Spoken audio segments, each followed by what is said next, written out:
तामुलपुर जिल्ला UPPL राजखान्थि हान्जानि गाहाय मावखुलिखौ बेखेवबाय। दिनै MLA जलेन दैमारिया बेखेवनानै होयो तामुलपुर जिल्ला UPPL हान्जानि गाहाय मावखुलिखौ। तामुलपुर नोगोरनि बिखायाव थानाय तामुलपुर जिल्ला जौखोन्दो एबा ब्लक अफिसनि साखाथियाव बे गाहाय मावखुलिखौ बेखेवनाय जायो। बे हाबाफारियावनो MLA जलेन दैमारिया बाहागो लानानै बुंथियो दि तामुलपुर जिल्ला UPPL हान्जानि मावखुलिया राजखान्थि हान्जानिल' मावखुलि नङा।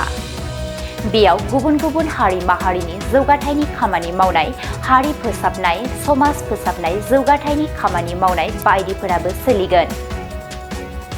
बेयाव जानाय लोंनाय आरो हर थानायनिबो खाबु दं। गोजाननि सुबुंफोरा तामुलपुराव फैनानै माबाफोर उसुबिदा जायोब्ला बेयाव थानो हागोन। UPPL हान्जाया जेसेबां सम थागोन एसेबां सम हारि माहारिनि थाखाय खामानि मावगोन आरो सुबुं समाजखौ फोसाबगोन। बे बाथ्राफोरखौ रोखायै बुंथिनानै होयो MLA जलेन दैमारिया। बेनि अनगायैबो MLA जलेन दैमारिया बुंथिबावदों, तामुलपुर ओनसोलाव जौगाथायनि थाखाय medical college, Tamulpur college, tribal rest house, कलेजनि हस्टेल 7 कौटि रांजों गंबा हायार सेकेन्डारि फरायसालिफोराव बिल्डिं लुफुंनाय जादों। गुबुन फारसेथिं लामा दालां, फरायसालि, लाइब्रेरि बायदिजों लोगोसेनो सुबुं माहारि आरो आबादारिफोरनि थाखाय खामानिफोरखौ UPPL दोलोआ गोख्रों मावगासिनो दं होननानै बुंथियो MLA जलेन दैमारिया। तामुलपुर जिल्ला UPPL नि थाखाय मोनसे गोजोनथाव खौरां। जोङो तामुलपुर जिल्ला UPPL नि गाहाय मावखुलि दिनैहाय जों बेखेवबाय।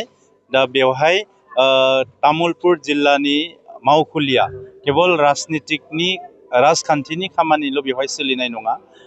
हारि फोसाबनायनि, समाज फोसाबनायनि, गुबुन गुबुन माहारियारि जौगानायनि खामानिफ्रा बेवहाय सोलिगोन।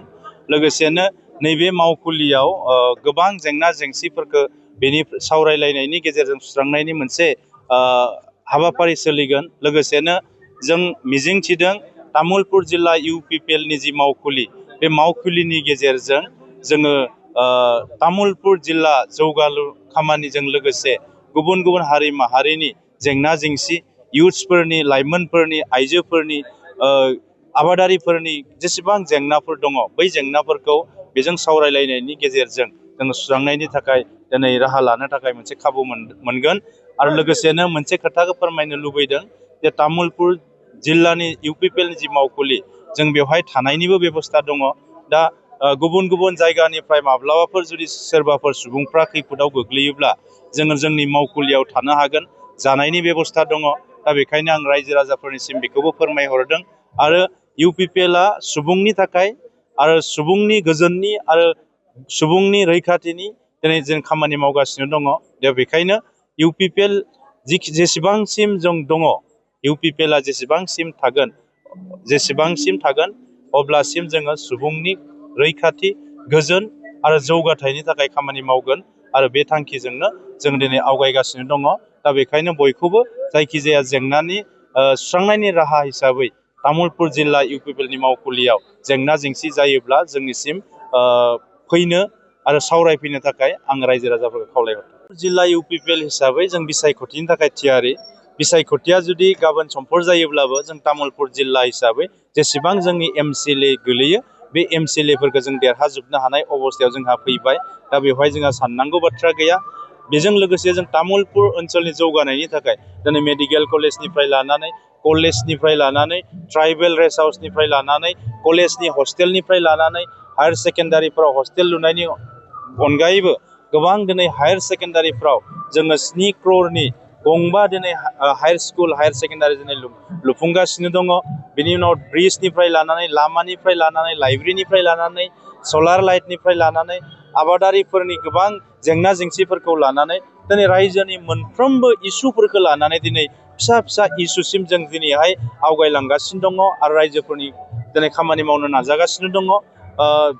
नाथाय बोसोरब्रै बोसोरबायाव गासैबो इसुफोरखौ खेबसेयावनो सुस्रांजोबनाया गोरलै नङा। थेवब्लाबो जों जेसेबां हागौ एसेबां जोंनि जेंनाफोरखौ सुस्रांनानै रायजोफोरखौ गोरलैयै थांना थानो हानायनि राहा खालामनो नाजागासिनो।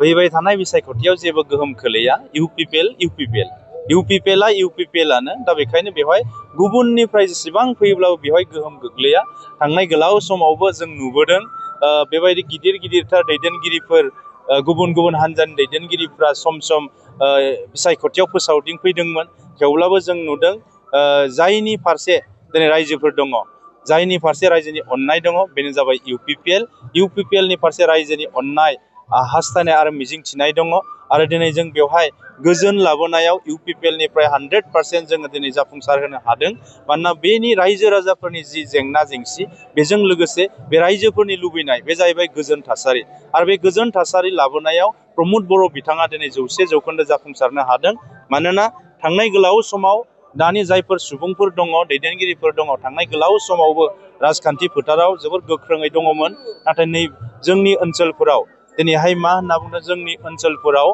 बेबायदि थांनाय गोलाव समाव गोजोन लाबोनो थाखाय बिथांमोनखौ जों खामानि मावनाय नुवाखै नाथाय प्रमद बर' बिथाङा दिनैहाय बेवहाय जिबायदि खामानि मावदों खामानि मावनायनि उनाव बिटिआर सुक्ति खालामबाय जेराव बर'नि गोबां सानसुमैफोर बर'नि गोबां दैदेनगिरिफोर जोंनि माखासे हान्जाफोर बै हान्जाफोरनि दैदेननायाव दिनै सुक्तिनि उनाव बिटिआरआव गोजोन थासारि फैबाय आरो रायजो राजाफ्रा बेखौनो लुबैदों आरो बेजोंनो दङ दा बेखायनो प्रमद बर' सारजों जोङो दिनैहाय गासैबो बिटिआरनि रायजो राजा गुबुन गुबुन हारि माहारिफ्रा खौसे आवगायलांगासिनो दङ दा बेखायनो गुबुन जेसेबां फैब्लाबो बेवहाय इउपिपिएलनि खाथियाव जोङो मा होनना बुंदों जेबो गोहोम खोख्लैनो हाया।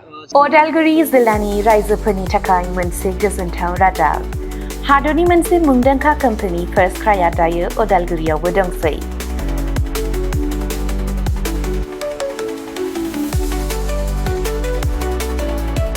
उदालगुरि रामपुर सकनि HP पेट्रल पाम्पनि साखाथियाव फार्स्ट क्राइनि फ्रेन्चाइजिया 21 जिल्लायाव बेखेवजाबाय।